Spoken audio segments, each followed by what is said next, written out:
puede hacer.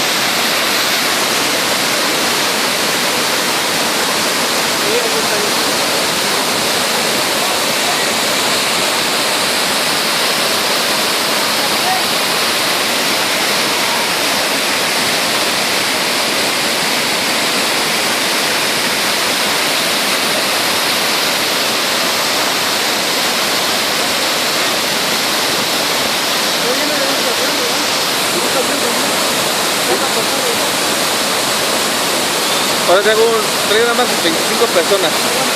Porque el tour que necesitamos es en diciembre, pero 45 personas. Y puede ser hasta 2 o 3.